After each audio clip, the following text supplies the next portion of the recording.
That was PJ Harvey with The Wheel from her last album, the Hope Six Demolition Project. Hello and welcome to Sound and Vision on Six Music, the programme that puts film and music in a nice big glass and gives them a shake. I'm Miranda Sawyer and my guests today are musician and writer PJ Harvey and photographer and filmmaker Seamus Murphy. Hello. Hello. Hi, how are you? Good. We are here to talk about A Dog Called Money, which is a new documentary directed by you, Seamus.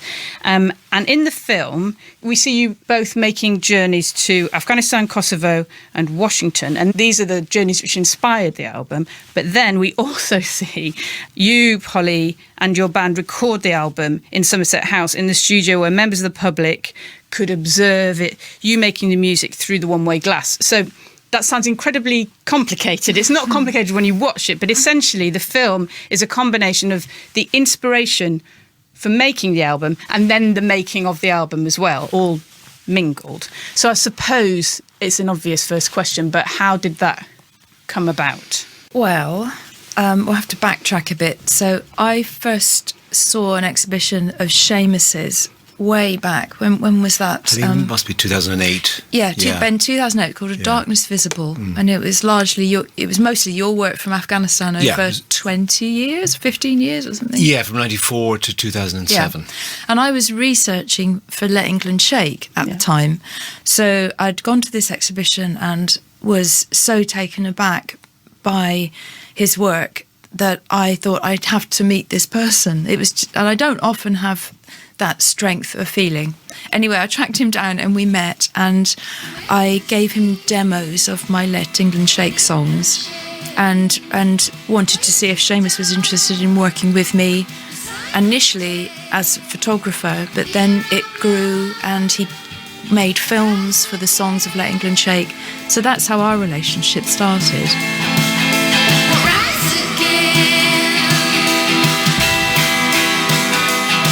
And then when I was beginning to think about writing Hope Six Demolition Project, I wondered if Seamus and I might be able to grow a project from the start rather than Seamus coming in at a later date when songs were made. And also Seamus's knowledge of travelling the world as a photojournalist was a way in for me to actually be there on the ground making notes almost as a journalist would on the topics I wanted to talk about, sing about. So we grew this idea of travelling together and began to work out where we would start. And we very, very early on, we had this sort of wish list. It'd be great to do, you were writing poetry, I'm a photographer, and I have, an archive of pictures from some of these places.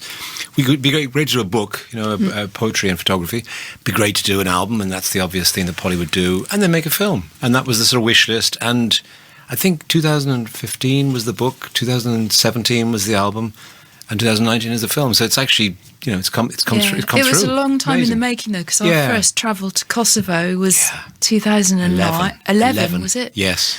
So that's a long time. It's almost like the whole of, I don't know what you call these years, the teens of the 2000s, isn't it? It's like almost a decade. It is. I remember we went to Kosovo and I was still on the Let England Shake tour because I can remember working on notes I'd made in Kosovo while I was on the tour. Right. And we got an invitation for this documentary film festival in Prizren, and it just came out of the blue, and we were just talking about going to Kosovo because I'd shown Polly some of my work from Kosovo from the late 90s. And it just landed, and we thought, let's just go for it. So 3 days with the festival and 3 days travelling around the country. Some of the places I'd been to before during the war, connections I'd made, but then things that we just came across. And so things like maybe, is it like the lady with the keys and things like that would come out of that? Yeah. And that was completely random. I mean, there was the festival director's brother was driving us around, and he knew this village that had some Serb people still living there, but largely abandoned. People had fled during the war. And we just drove up there, and we were there for maybe an hour, maybe an hour and a half. And in that time, a whole song, a whole story, a whole section of the film came out. Well, it was meeting that extraordinary woman who was there was two people living in that whole remains of a village, wasn't it? We didn't actually see the other person, I don't think, but we just saw her, and she kept the keys for all of the abandoned houses and sat down and told us her story.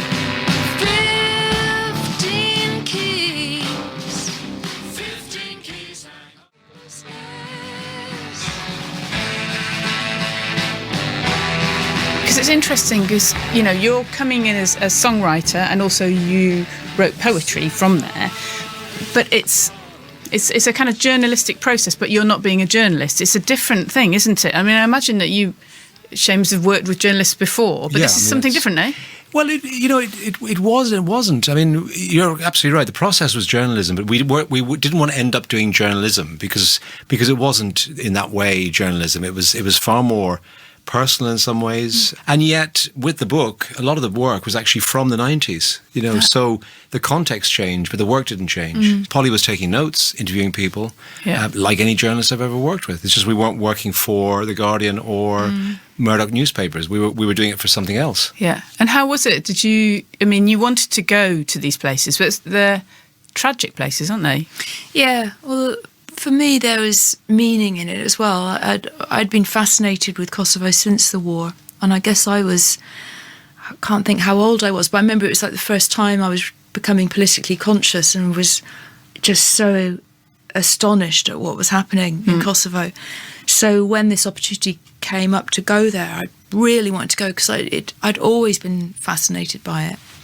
And yeah, I mean, to begin with, that first trip, I was quite nervous, but Seamus and I had a good friendship and I was able to lean on him a bit and his knowledge about how to travel. He was very used to travelling and interviewing people, and I remember you really helped me out to begin with asking questions, and then I slowly gathered my own more confidence and began to be able to ask things myself. But initially I was very nervous, and of course very nervous going somewhere like Afghanistan, but I knew that I could, as long as I stuck with him, I'd be all right. And I basically did whatever you told me to do. Like if we had to leave somewhere quickly, I just followed him. Yeah. So were there times when you had to kind of dodge out then? There was a couple of times, I think. I can't remember. Was there? I remember we were... You're so hardened now. Look at you. You're you can't remember. No, there was. I remember when we were in Afghanistan and we were near the American base, and we were wandering around a sort of marketplace, and you just turned around and said, "We have to go now." Yeah. And I hadn't seen anything. Yeah, no, you pick up on a mood, and And there was weirdest thing was, remember we were landing back in Heathrow. That was very dangerous. We were absolutely just about to hit the ground, and suddenly the plane took off again without any warning, without any explanation. We were in the air. We thought we were going to die. We thought we were being hijacked. We were going to Cuba or something. It was extraordinary. Just kind of holding your hand behind you in the seat behind me. There was a guy babbling beside us. Do you remember that? Because he recognised who you were, I think, and was and I was like, God, this is not the right moment. I remember in Afghanistan us wandering around an old sort of tank graveyard, and then we both sort of turned around and looked at our driver translator and said, "Mines?" And he sort of shrugged his shoulders like he didn't know. Oh yeah, I know. And the worst is when they say, yes, be careful, and then you're sort of you got 300 yards between you and the car, the safety, and you've got to be careful. I mean, you don't stand on places where there's obviously something's been moved and whatever, but you've got to be very careful. Yeah, awful. Yeah, there's a couple of kind of parallels that are between the footage of you making the album and then the footage out in the field, if we want to call it that. The first parallel I thought of is that idea of witnessing. So when you're going to Afghanistan and Kosovo and Washington, you're kind of witnessing things. Obviously, you're doing a little bit of journalism, but a lot of the times the shots show you quite quietly witnessing. And then when we go to the studio, that's what the audience is doing. You can't see them, but they're witnessing. And I was interested in that idea of seeing things and kind of not meddling. Do you know what I mean? Yeah, I mean, the film is very, very much observational. The only thing I sort of set up, I think, was when the choir and the Community of Hope join in, because that was an idea I had for the music film of that song. Yeah. And I just thought, wouldn't it be amazing? We've been to this gospel church, amazing choir, lovely people, they've been very welcoming. And wouldn't it be great if we got them to sing that chorus about they were going to put a Walmart here.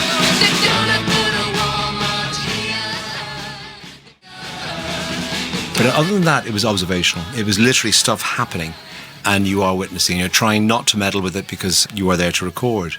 Yeah. So it was an observational approach, the whole film. Okay, so look, I think we should hear a bit more of the music from the film. So we're going to hear The Orange Monkey, which is used in the opening sequence of the film, because also, obviously, that has lyrics that is about you embarking on this. So you took a plane to foreign lands, and so began a strange and distant climb.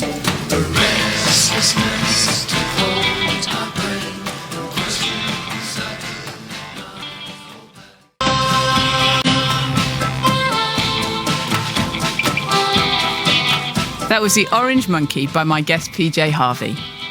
And when you decided that you were going to get people to watch you make an album, which is an amazingly... I mean, you know, there's not many people that would want to do that. Was there any points where you felt like this was a good idea or a bad idea, or did you just not notice the audience? After the first 4 hours, none of us noticed the audience because we became so engrossed in the work. And I thought that's what would happen, and it did. And I was also interested to feel how it might affect performance as well. And I think it did make you step up a bit. We recorded and worked really quickly, and I think that's because everyone was working 100% of the time. Because they thought people might think, look at that one, it's slacking off. It was a good thing. It was a good thing. No, and I know the idea initially came about because I was just trying to think of a recording space that wasn't a recording studio, because I didn't feel like being in a recording studio. And why not? Any reason particularly? I just wanted a change, and I wanted. I just don't like the feeling of a recording studio. So initially I started thinking, I thought about art galleries. I thought, and that's how it grew. I thought, well, what if we were an exhibition? And it sort of all grew from there. But then it did make a lot of sense in terms of what we were just talking about of witnessing. And I remember at one time we were toying with ideas for the title of the film that were about staring through the glass or the other side of a glass, or because it opens with that shot of the little boy with his nose, literally his nose squished up. And there's a line staring through the glass in one of the songs and the poems. But that's interesting too, because that was the dollar, and it's that situation of being in a car in traffic and there are people begging, and how you feel as an outsider. And that was what that song was all about. It was just so, we've all been through it. If you've been to those places, you feel terrible. Yeah. You're told not to do something because if you open the window and give money, there'll be a crowd. You give it to a charity or something at the end of your trip, whatever it might be. But I wanted to get that across in the film. And it's interesting that it's just a piece of glass, isn't it? I mean, that's the thing between you and that other world. You can both see each other. Yeah, and then you through your lens, same thing, isn't it? Yes, absolutely. Yeah, and then through the glass of the Somerset House. Boy stares through